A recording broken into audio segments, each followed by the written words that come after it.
A 3-year-old was still living at home, not because he wanted to, but because it worked financially while he built his freelance career. He wasn't freeloading.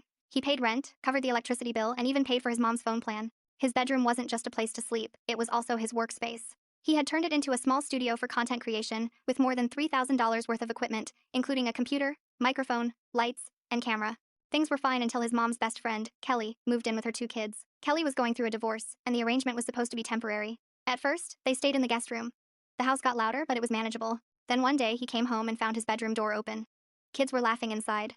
When he walked in, his bed was covered in toys, his chair was moved, and one of the kids was on his computer. His studio gear had been shoved into a corner like it didn't matter. He snapped and demanded to know what was happening. His mom scolded him and said it wasn't a big deal. She told him the kids needed more space and his room was the biggest, so it was only fair. When he pointed out he paid rent for that room and needed it for work, his mom dismissed him and repeated, "It's my house. I decide what happens." Kelly backed her up, calling him uptight and selfish. Over the next few days, the situation got worse. He was effectively locked out of his own room and told he had no right to barge in because it was their space now. Without access to his equipment, his productivity tanked. He tried to compromise, offering to move his studio into the guest room, but his mom refused. He overheard Kelly and his mom mocking him in the kitchen, calling him immature and insisting he'd get over it. That's when he realized they didn't respect him, they just expected his money. He gave his mom an ultimatum: move Kelly and the kids out of his room or he would move out. She didn't take him seriously, so he found a room he could afford and signed a lease.